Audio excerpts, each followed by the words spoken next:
ನಮಸ್ತೆ ವೀಕ್ಷಕರೇ, ಶುಭೋದಯ. ನೀವು ನೋಡ್ತಾ ಇದ್ದೀರಾ ಬೃಹತ್ ಜಾತಕಂ ವಿಶೇಷ ಜ್ಯೋತಿಷ್ಯ ಕಾರ್ಯಕ್ರಮಕ್ಕೆ ಸ್ವಾಗತ. ನಾನು ಪ್ರವೀಣಿ ದಾಸ್.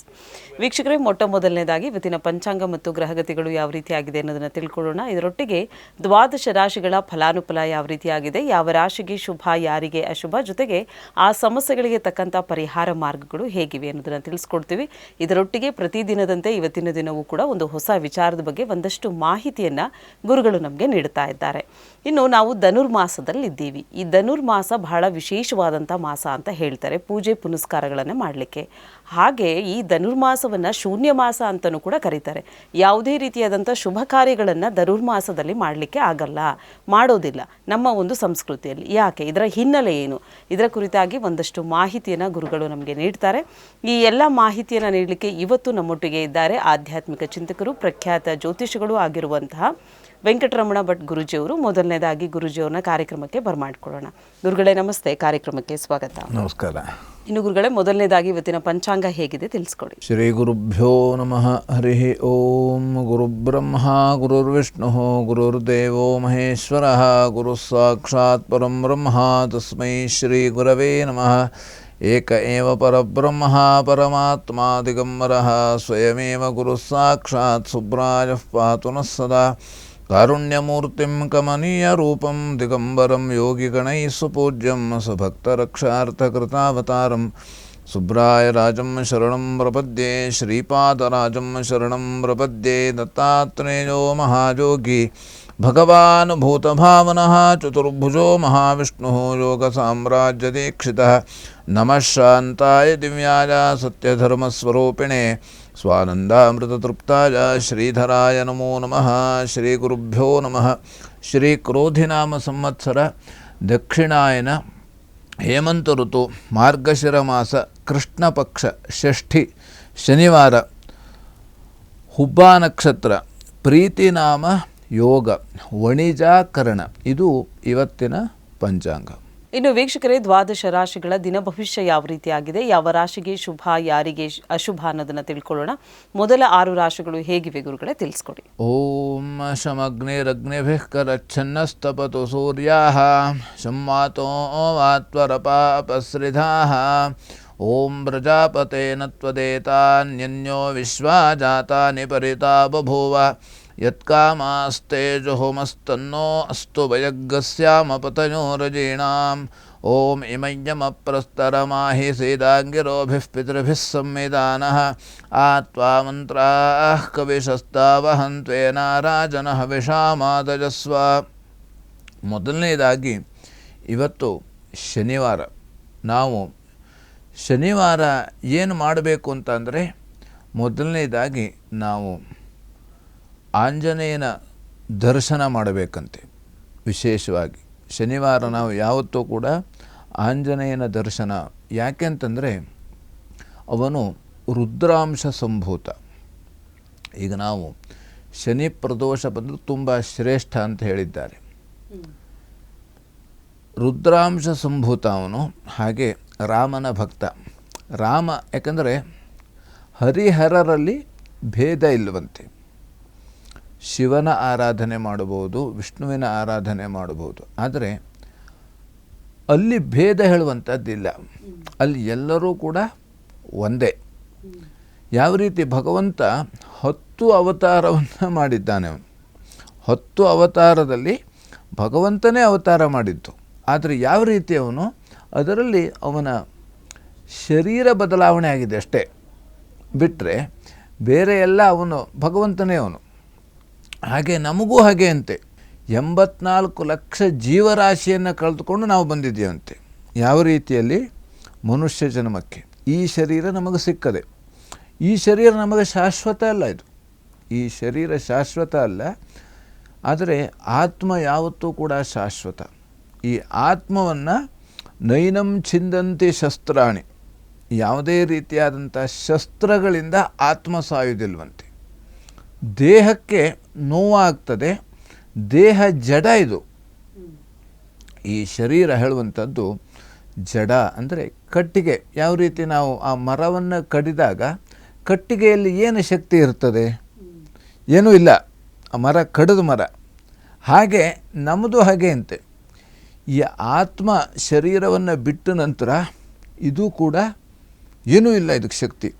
ಹಾಗಾದರೆ ಯಾವ ರೀತಿ ನೋಡಿ, ನಾವು ಮಾತನಾಡುವುದು, ಹಾಗೆ ನೆನಪನ್ನು ಇಟ್ಟುಕೊಳ್ಳೋದು, ಹಾಗೆ ನೋಡುವುದು, ಕೆಲಸ ಮಾಡೋದು, ಇದು ಯಾವುದರಿಂದ ಆಯಿತು? ಹಾಗಾದರೆ ಯಾವುದೋ ಒಂದು ಶಕ್ತಿ, ಇದೆಲ್ಲ ಶಕ್ತಿಯಿಂದನೇ ಆಗಿದ್ದು ಬಿಟ್ಟರೆ, ಈಗ ನಾವು ಕೆಲವೊಂದು ಆಲೋಚನೆ ಮಾಡ್ತೇವೆ, ಅವರು ಬ್ರೈನ್ ಯಾವ ಥರ ಇದೆ ಅಂತ. ವಿಶ್ವೇಶ್ವರಯ್ಯನವರ ಬ್ರೈನ್ ಯಾವ ಥರ ಇರ್ಬೋದು ಅಂತ ಮ್ಯೂಸಿಯಂ ಮಾಡಿದ್ದಾರೆ. ಅಂದರೆ ಬ್ರೇನು, ಆ ಬ್ರೈನ್ ಎಲ್ಲರಿಗೂ ಬ್ರೈನ್ ಒಂದೇ ಇರ್ತದೆಯಂತೆ, ಎಲ್ಲರಿಗೂ ಒಂದೇ ಬ್ರೈನೇ. ಹಾಗಾದರೆ ಅವ್ರು ಹೆಂಗೆ ನೆನಪಿಟ್ಕೊಂಡ್ರು? ಅಷ್ಟು ಬುದ್ಧಿವಂತಿಕೆ ಯಾವರಿಂದ ಬಂತು? ಆ ಬುದ್ಧಿವಂತಿಕೆ ಬಂದಿದ್ದು ಅದು ನಮ್ಮ ಆತ್ಮಶಕ್ತಿಯಿಂದ. ಆತ್ಮಶಕ್ತಿ ಎಂದರೆ ನಮ್ಮ ಪೂರ್ವ ಜನ್ಮದಲ್ಲಿ ಏನು ನಾವು ತೆಗೆದುಕೊಂಡು ಬಂದಿರ್ತೇವೆ ಅಥವಾ ಏನು ಕೊಟ್ಟಿರೋ, ಅದಕ್ಕೆ ವಿದ್ಯಾದಾನ ಮಾಡಬೇಕು ಅಂತ ಹೇಳಿದ್ದಾರೆ. ಹಿಂದೆ ವಿದ್ಯಾದಾನ ಮಾಡಿದ್ರೆ ಇವತ್ತು ಅವರಿಗೆ ವಿದ್ಯೆ ಬರ್ತದೆ, ಅವನು ವಿದ್ಯಾವಂತನಾಗ್ತಾನೆ. ಹಿಂದೆ ವಿದ್ಯೆ ದಾನವನ್ನು ಮಾಡಲಿಲ್ಲ ಅಂದರೆ ಅವನು ಶತಮೂರ್ಖನಾಗ್ತಾನೆ.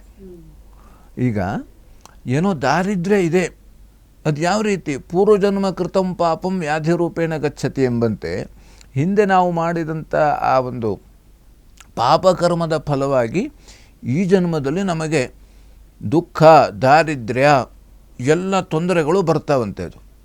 ಇದು ನಾವು ನಂಬಲಿ ಬಿಡಲಿ, ಇದು ಶತಸಿದ್ಧ. ಇದು ಯಾರೂ ಬದಲಾವಣೆ ಮಾಡಲಿಕ್ಕೆ ಆಗೋದಿಲ್ಲ. ಅವನು ಹಿಂದೆ ದಾನ ಧರ್ಮ ಮಾಡಿದರೆ ಶ್ರೀಮಂತನಾಗ್ತಾನೆ. ಅವನಿಗೆ ಎಲ್ಲಿ ಹೋದರೂ ಅವನಿಗೆ ಊಟಕ್ಕೆ, ಅನ್ನಕ್ಕೆ, ವಸ್ತ್ರಕ್ಕೆ ತೊಂದರೆ ಆಗೋದಿಲ್ಲ. ಅವನು ಹಿಂದೆ ದಾನ ಮಾಡಲಿಲ್ಲ ಅಂತಾದರೆ ಇವಾಗ ಅವನು ಭಿಕ್ಷುಕನಾಗ್ತಾನೆ. ಅದಕ್ಕಾಗಿ ನಾವು ದಾನ ಧರ್ಮವನ್ನು ಮಾಡಬೇಕು. ಕಲಿಯುಗದಲ್ಲಿ ದಾನಮೇಕಂ ಕಲವುಯುಗೆ.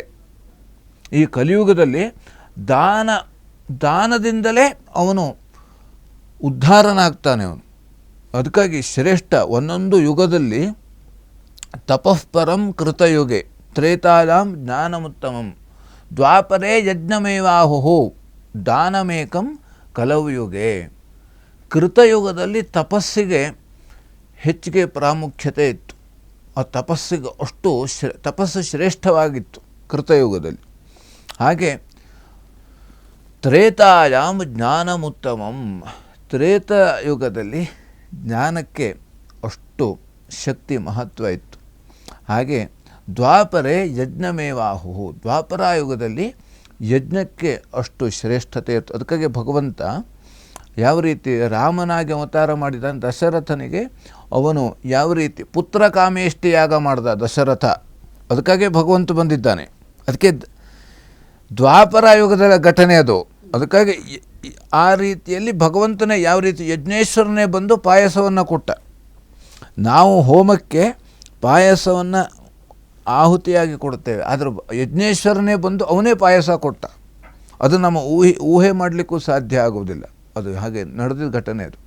ಹಾಗಾಗಿ ನಮಗೆ ವಿಶೇಷವಾಗಿ ಆ ರೀತಿಯಲ್ಲಿ ನಮಗೆ ಈ ಕಲಿಯುಗದಲ್ಲಿ ದಾನಕ್ಕೆ ತುಂಬ ಶ್ರೇಷ್ಠವಾದ ಸ್ಥಾನಮಾನ ಕೊಟ್ಟಿದ್ದಾರೆ. ನಮಗೆ ನಾವು ಸಾಲ ಮಾಡಿ ದಾನ ಮಾಡಬೇಕೊಳ್ಳಿಲ್ಲ.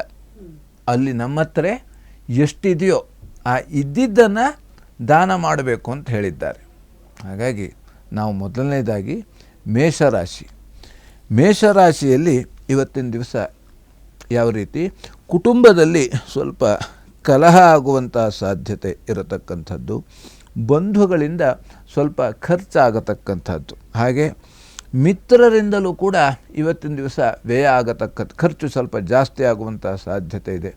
ನಾನು ಇವತ್ತು ಕೊಡಿಸ್ತೇನೆ ಅಥವಾ ನಿನ್ನೆ ನೀನು ಕೊಡಿಸಿದ್ದೆ ಇವತ್ತು ನಾನು ಕೊಡಿಸ್ತೇನೆ ಹೇಳುವಂಥ ಒಂದು ಆ ರೀತಿಯಲ್ಲಿ ಅದು ನಮಗೆ ಖರ್ಚೇ ಒಟ್ಟು ಯಾವುದಾದ್ರೂ ಖರ್ಚೆ.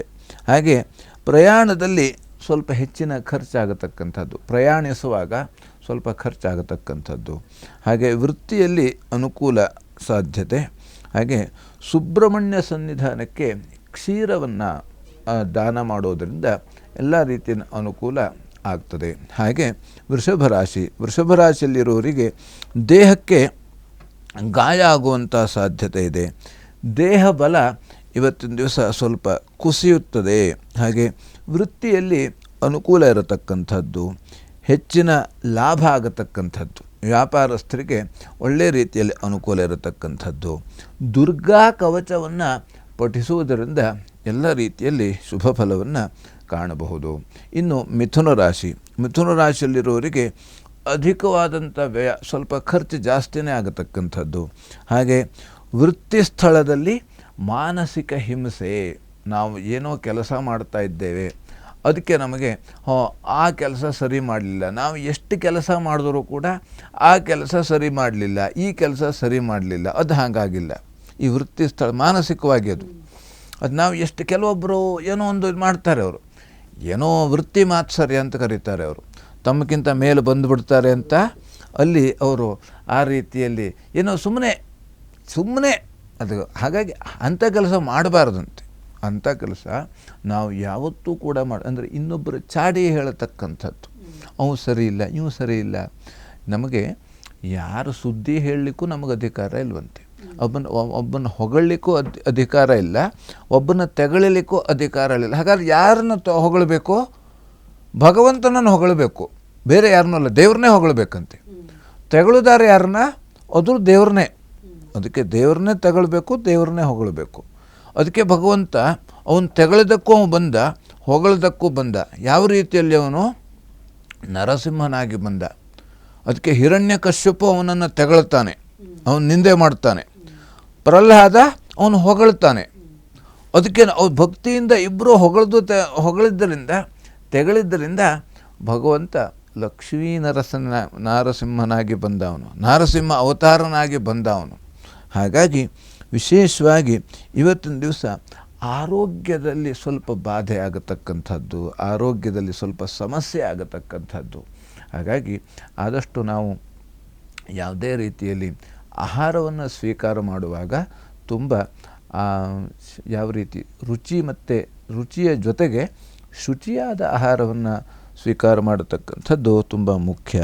ಹಾಗೆ ಬುಧ ಕವಚವನ್ನು ಪಠಿಸುವುದರಿಂದ ಎಲ್ಲ ರೀತಿಯಲ್ಲಿ ಶುಭ ಫಲವನ್ನು ಕಾಣಬಹುದು. ಇನ್ನು ಕರ್ಕಾಟಕ ರಾಶಿ, ಕರ್ಕಾಟಕ ರಾಶಿಯಲ್ಲಿಯವರಿಗೆ ದೈವ ಸಹಾಯ, ಇವತ್ತು ದೈವತೆಗಳ ಅನುಗ್ರಹ ಇರತಕ್ಕಂಥದ್ದು, ಹಾಗೆ ದೇವತಾ ದರ್ಶನ ಮಾಡತಕ್ಕಂಥದ್ದು, ಹಾಗೆ ತಂದೆ ಮಕ್ಕಳಲ್ಲಿ ಸಾಮರಸ್ಯ ಇವತ್ತಿನ ದಿವಸ ಇರತಕ್ಕಂಥದ್ದು, ದಾನ ಮಾಡುವ ಪ್ರವೃತ್ತಿ ಇವತ್ತಿನ ದಿವಸ ಬರತಕ್ಕಂಥದ್ದು, ಹಾಗೆ ಮನೆ ದೇವರ ಪ್ರಾರ್ಥನೆ ಮಾಡುವುದರಿಂದ ಎಲ್ಲ ರೀತಿಯಲ್ಲಿ ಶುಭ ಫಲವನ್ನು ಕಾಣಬಹುದು.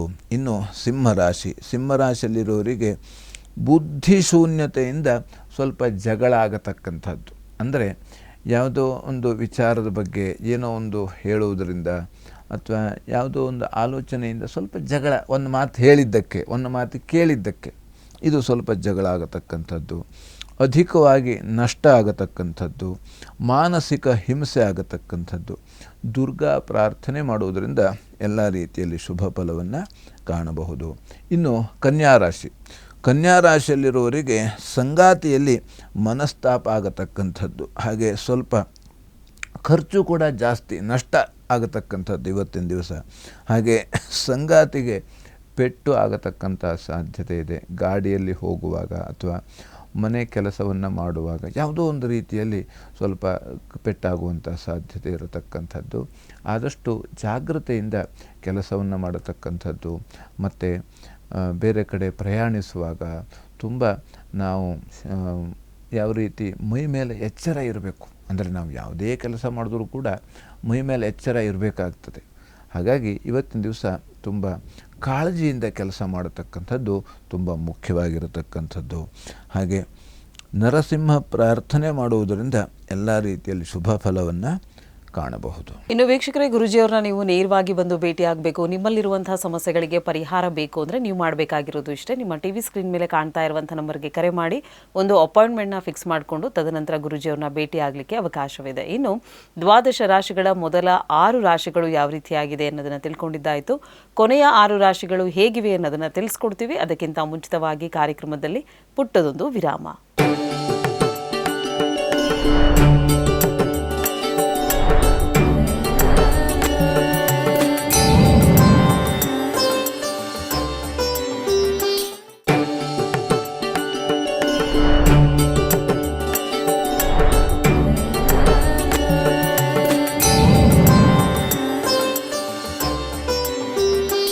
ವಿರಾಮದ ಬಳಿಕ ಕಾರ್ಯಕ್ರಮಕ್ಕೆ ಮತ್ತೊಮ್ಮೆ ಸ್ವಾಗತ. ವೀಕ್ಷಕರೇ, ಇವತ್ತಿನ ಕಾರ್ಯಕ್ರಮದ ಮುಖಾಂತರವಾಗಿ ಒಂದಷ್ಟು ಮಾಹಿತಿಯನ್ನು ಗುರುಗಳು ನಮಗೆ ನೀಡ್ತಾ ಇದ್ದಾರೆ.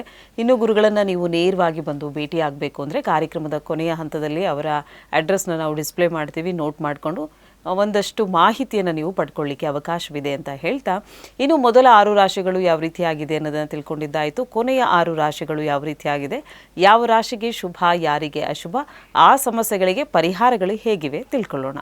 ಗುರುಗಳೇ, ಉಳಿದ 6 ರಾಶಿಗಳು ಹೇಗಿವೆ ತಿಳಿಸ್ಕೊಡಿ. ಇನ್ನು ತುಲಾರಾಶಿ. ತುಲಾರಾಶಿಯಲ್ಲಿರುವವರಿಗೆ ಸಾಲ ಬಾಧೆ ಆಗತಕ್ಕಂಥದ್ದು. ಏಕೆಂದರೆ ಸಾಲವನ್ನು ನಾವು ಯಾವತ್ತೂ ಮಾಡಬಾರ್ದಂತೆ. ಅದ್ರ ಗಾದೆ ಇದೆ, ಸಾಲ ಮಾಡ್ಯಾರು ತುಪ್ಪ ತಿನ್ನುವಂಥ. ಅಂದರೆ ನಾವು ಯಾವ ರೀತಿ ಯಾವತ್ತೂ ಕೂಡ ಸಾಲ ಮಾಡಬಾರ್ದು. ಈ ಸಾಲ ಮಾಡೋದ್ರಿಂದ ಏನಾಗ್ತದೆ ಅಂತಾದರೆ ನಮಗೆ ಮಾನಸಿಕವಾಗಿ ಒತ್ತಡ ಆಗ್ತದೆ.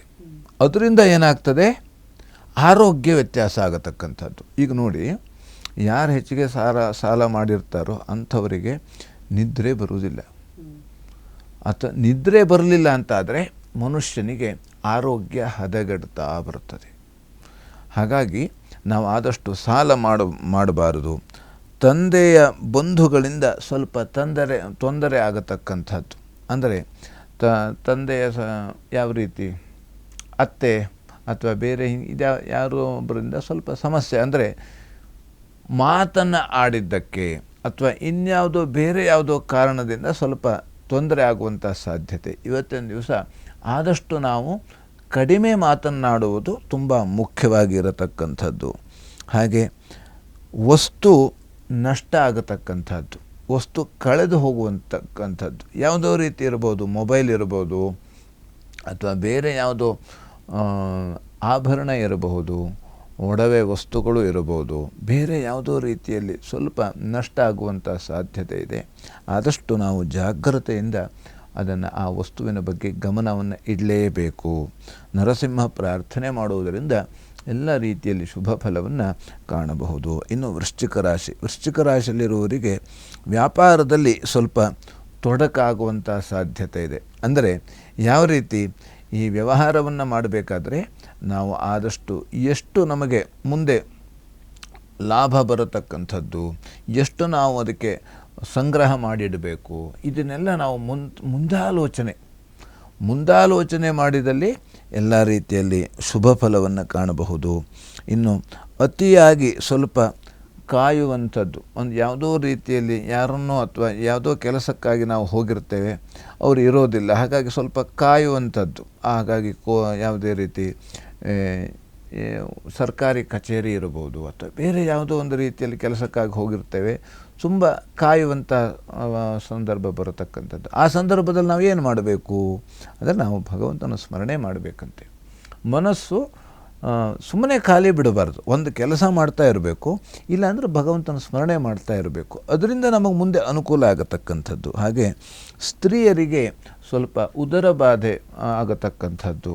ಹಾಗೆ ಶ್ರೀನಿವಾಸ ಸನ್ನಿಧಿಯಲ್ಲಿ ಫಲವನ್ನು, ಅಂದರೆ ನಾವು ಹಣ್ಣು ಅಥವಾ ಕಾಯಿಯನ್ನು ಸಮರ್ಪಣೆ ಮಾಡುವುದರಿಂದ ಎಲ್ಲ ರೀತಿಯಲ್ಲಿ ಶುಭ ಫಲವನ್ನು ಕಾಣಬಹುದು. ಇನ್ನು ಧನುರಾಶಿ. ಧನುರಾಶಿಯಲ್ಲಿರುವವರಿಗೆ ಇವತ್ತಿನ ದಿವಸ ಪ್ರಯಾಣದಲ್ಲಿ ಸ್ವಲ್ಪ ತೊಂದರೆ ಆಗತಕ್ಕಂಥದ್ದು. ಆದಷ್ಟು ಶನಿವಾರ ನಾವು ದೂರ ಪ್ರಯಾಣ ಮಾಡಬಾರ್ದಂತೆ. ಅಂದರೆ ಯಾವುದೋ ಒಂದು ಅನಿವಾರ್ಯವಾಗಿ ನಾವು ಪ್ರಯಾಣ ಮಾಡಲೇಬೇಕು ಅಂತಾದರೆ ಸೂರ್ಯ ಉದಯದ ಒಳಗಡೆ ಪ್ರಯಾಣವನ್ನು ಮಾಡತಕ್ಕಂಥದ್ದು, ಹಾಗೆ ಅಥವಾ ಸೂರ್ಯ ಅಸ್ತದ ನಂತರ ಪ್ರಯಾಣವನ್ನು ಮಾಡತಕ್ಕಂಥದ್ದು ಸೂಕ್ತವಾದದ್ದು. ಹಾಗೆ ನೀರಿನಿಂದ ಸ್ವಲ್ಪ ಕಂಟಕ ಬರತಕ್ಕಂಥದ್ದು, ಸಾಲ ಬಾಧೆ ಇವತ್ತಿನ ದಿವಸ, ಹಾಗಾಗಿ ಸಾಲವನ್ನು ಮಾಡಿಕೊಳ್ಳೇಬಾರದು.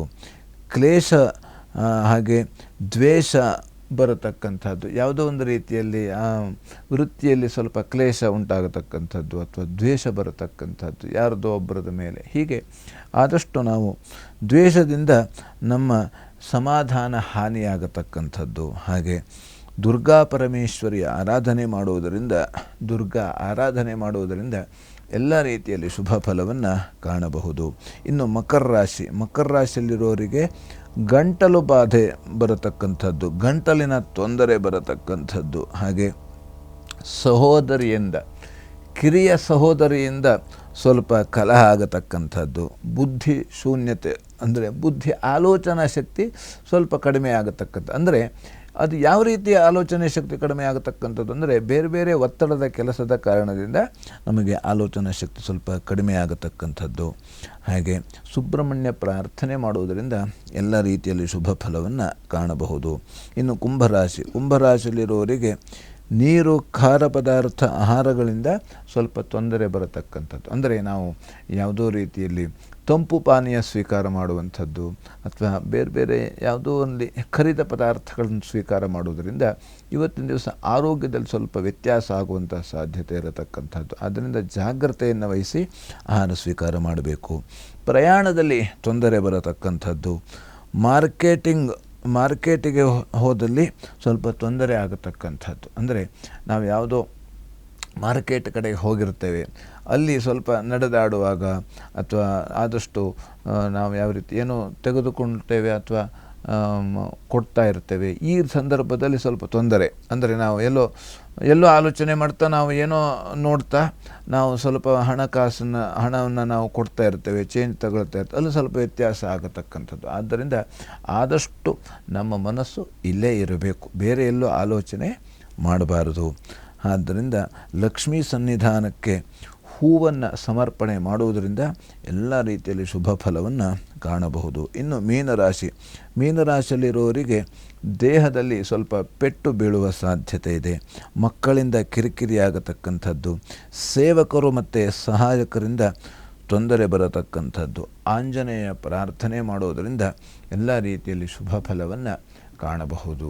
ಇನ್ನು ವೀಕ್ಷಕರೇ, ದ್ವಾದಶ ರಾಶಿಗಳ ದಿನ ಭವಿಷ್ಯ ಯಾವ ರೀತಿಯಾಗಿತ್ತು, ಯಾವ ರಾಶಿಗೆ ಶುಭ, ಯಾರಿಗೆ ಅಶುಭ ಅನ್ನೋದನ್ನ ತಿಳ್ಕೊಂಡಿದ್ದಾಯಿತು. ಇನ್ನು ಇವತ್ತಿನ ದಿನ ವಿಶೇಷತೆಗೆ ಹೋಗುವಂಥ ಸಮಯ.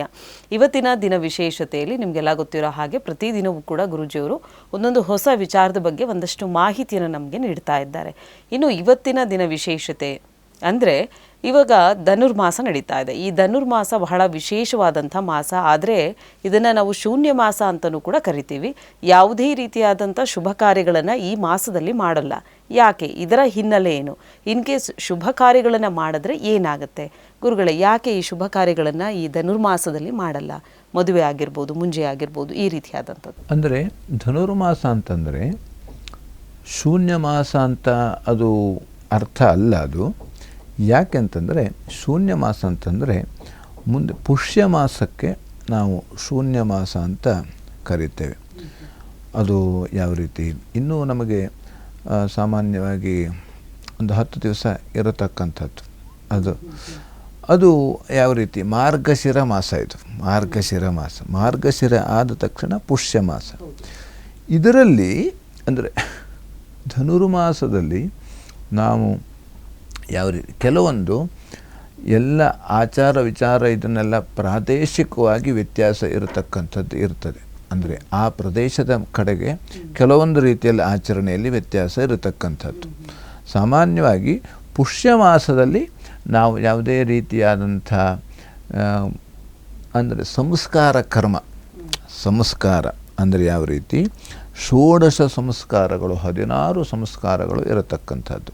ಜಾತಕರ್ಮ, ನಾಮಕರಣ, ಉಪನಯನ, ವಿವಾಹ ಇದನ್ನೆಲ್ಲ ಪುಷ್ಯ ಮಾಸದಲ್ಲೂ ಮಾಡೋದಿಲ್ಲ.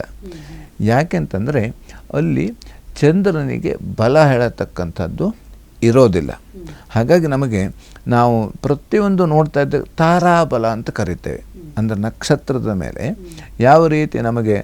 ಯಾವ ರೀತಿ ಹೊಂದಾಣಿಕೆ ಇರುತ್ತದೆ ಅದನ್ನು ನೋಡುತ್ತೇವೆ. ಹಾಗೆ ಆ ಸಂದರ್ಭದಲ್ಲಿ ಪುಷ್ಯ ಮಾಸದಲ್ಲಿ ಯಾವುದೇ ರೀತಿಯಾದಂಥ ಷೋಡಶ ಸಂಸ್ಕಾರ ಕರ್ಮಗಳನ್ನು ಮಾಡೋದಿಲ್ಲ. ಹಾಗಾಗಿ ಬೇರೆ ಯಾವುದೇ ಶಾಂತಿ ಈಗ ನವಗ್ರಹ ಶಾಂತಿ, ಪೂಜಾ, ಹೋಮ ಇದನ್ನೆಲ್ಲ ಕೂಡ ನಾವು ಮಾಡುವಂಥದ್ದು. ಅದಕ್ಕೆ ಯಾವುದೇ ರೀತಿಯಂತ ನಾವು ಏನು ನೋಡೋ ಕೆಲಸ ಇಲ್ಲ. ಯಾಕೆಂದರೆ ಕೆಲವೊಂದು ಈಗ ಸಂಧಿ ಶಾಂತಿ, ರಾಹು 3 ಸಂಧಿ ಶಾಂತಿಗಳು ಇರತಕ್ಕಂಥದ್ದು. ಕುಜ ರಾಹು ಬೃಹಸ್ಪತಿ, ಶುಕ್ರಾದಿತ್ಯ ಸಂಧಿ ಶಾಂತಿ ಅಂತ. ಇದನ್ನೆಲ್ಲ ನಾವು ಮುಂದೂಡ್ಲಿಕ್ಕೆ ಬರೋದಿಲ್ಲ. ಕೆಲವೊಂದು ಯಾವುದೇ ಆ ಸಂದರ್ಭದಲ್ಲೇ ಮಾಡಬೇಕು. ಅದು ಈಗ ಏನಿದೆ ಅದಕ್ಕೆ ಎಮರ್ಜೆನ್ಸಿ ಅಂತ ಹೇಳ್ತಾರಲ್ಲಿ. ಆಪ್ರೇಷನ್ನು ಇನ್ನೊಂದು ತಿಂಗಳ ಬಿಟ್ಟು ಮಾಡಲಿಕ್ಕೆ ಆಗೋದಿಲ್ಲ. ಕೆಲವೊಂದು ಇವತ್ತೇ ಆಪ್ರೇಷನ್ ಮಾಡಲೇಬೇಕು, ಆ ಥರ ಇರ್ತದೆ. ಹಾಗೆ ಅಂಥದ್ದನ್ನು ನಾವು ಈ ಮಾಸದಲ್ಲೇ ಮಾಡತಕ್ಕಂಥದ್ದು. ಸಾಮಾನ್ಯವಾಗಿ ನಮಗೆ ಬಂದುಬಿಟ್ಟಿದೆ ಧನುರ್ಮಾಸ ಅಂದರೆ ಧನುರ್ಮಾಸ ಒಳ್ಳೆಯ ಮಾಸ. ಯಾಕೆಂತಂದರೆ ಅದಕ್ಕಾಗಿ ಧನುರ್ಮಾಸದಲ್ಲಿ ಅಲ್ಲಿ ದೇವತೆಗಳು ಭೂಮಿಯ ಹತ್ತಿರ ಅವರು ಬರ್ತಾರಂತೆ. ಅದಕ್ಕಾಗಿ ನಾವು ಬೆಳಗ್ಗೆ ಬೇಗನೆ ಏಳಬೇಕು. ಬೇಗನೆ ಏಳಲಿಕ್ಕೆ ಚಳಿ ಜಾಸ್ತಿ ಬರ್ತದೆ, ಧನುರ್ಮಾಸದಲ್ಲಿ ಚಳಿ ಜಾಸ್ತಿ. ಆ ಸಂದರ್ಭದಲ್ಲಿ ನಾವು ಬೇಗನೆ ಏಳಬೇಕು. ಬೇಗನೆ ಎದ್ದೇನು ಮಾಡಬೇಕು? ನಾವು ಸ್ನಾನ ಮಾಡಿ ಭಗವಂತನ ಸ್ಮರಣೆ, ಜಪ, ಧ್ಯಾನ, ಪೂಜೆಯನ್ನು ಮಾಡಬೇಕಂತೆ. ಆಗ ನಮಗೆ ಮನಸ್ಸು ಏಕಾಗ್ರತೆಗೆ ಬರತಕ್ಕಂಥದ್ದು. ಅದರಿಂದ ನಮಗೆ ಮುಂದೆ, ಯಾಕೆಂದರೆ ಇಷ್ಟೆಲ್ಲ ನಾವು ಕೆಲಸ ಮಾಡತಕ್ಕಂಥದ್ದು ಎಲ್ಲ ಯಾಕೆ ಅಂತಂದರೆ ನಮ್ಮ ಮನಸ್ಸು ಏಕಾಗ್ರತೆ ಬರಲಿ ಅಂತ. ಏಕಾಗ್ರತೆ ಬರಲಿಕ್ಕಾಗಿ ಇದೆಲ್ಲ ಕೆಲಸ ಅಂದರೆ ಕರ್ಮಯೋಗ. ಅದಕ್ಕೆ ಯಾವ ರೀತಿ ಹಿಂದೆ ಜನಕರಾಜನಂತೆ ನಾವು ಇರಬೇಕಂತೆ. ಜನಕರಾಜ ಕೇಳಿದ್ದೀರ ನೀವು? ಜನಕರಾಜ, ಆ ಜನಕರಾಜ ಯಾವ ರೀತಿ ಇದ್ದ? ಅವನು ರಾಜನಾಗಿದ್ದ, ಆದರೆ ಋಷಿಯಾಗಿದ್ದ. ರಾಜ ಋಷಿ, ಅವನು ರಾಜನಾಗಿ ಋಷಿಯಾಗಿದ್ದ. ನಾವು ಹಾಗೆ ಇರಬೇಕಂತೆ. ಅದಕ್ಕೆ ಆಳಾಗಿ ದುಡಿ, ಅರಸನಾಗಿ ಉಣ್ಣು. ಆಳಾಗಿ ನಾವು ದುಡಿಬೇಕು. ನಾವು ಕೆಲಸ ಮಾಡಬೇಕಾದ್ರೆ ಆ ಕೆಲಸ, ಈ ಕೆಲಸ, ಅದು ಇದು ನಾವು ಏನೂ ನೋಡಬಾರ್ದಂತೆ. ಯಾವ ರೀತಿ ನಮಗೆ ಅದೇ ಭಗವಂತನ ಸೇವೆ ಅಂತ ನಾವು ತಿಳಿದುಕೊಳ್ಬೇಕಂತೆ. ಈಗ ಬರೀ ಪೂಜೆ ಮಾಡೋದು ಮಾತ್ರ ಸೇವೆ ಅಂತ ಅಲ್ಲ, ಅದಷ್ಟೇ ಪೂಜೆ ಅಲ್ಲ. ಪೂಜೆಗೆ ಹೂ ಕೊಯ್ಯಬೇಕು, ಅದು ಪೂಜೆ. ಅದಕ್ಕೆ ಏನೇನು ಸಲಕರಣೆ ಬೇಕು ಅದು ಕೂಡ, ಒರೆಸೋದು, ತೊಳೆಯೋದು, ದೀಪ ರೆಡಿ ಮಾಡೋದು, ಅಥವಾ ದೀಪಕ್ಕೆ ಬತ್ತಿ ಹಾಕೋದು, ಎಣ್ಣೆ ಹಾಕೋದು, ಇದು ಎಲ್ಲವೂ ಕೂಡ ಪೂಜೆನೇ ಅನಿಸ್ಕೊಳ್ತದೆ. ಇದುವರೆಗೂ ಕಾರ್ಯಕ್ರಮದಲ್ಲಿ ಭಾಗವಹಿಸಿ ಸಾಕಷ್ಟು ಮಾಹಿತಿಯನ್ನು ತಿಳಿ ಹೇಳಿದ್ದೀರಾ, ಧನ್ಯವಾದಗಳು.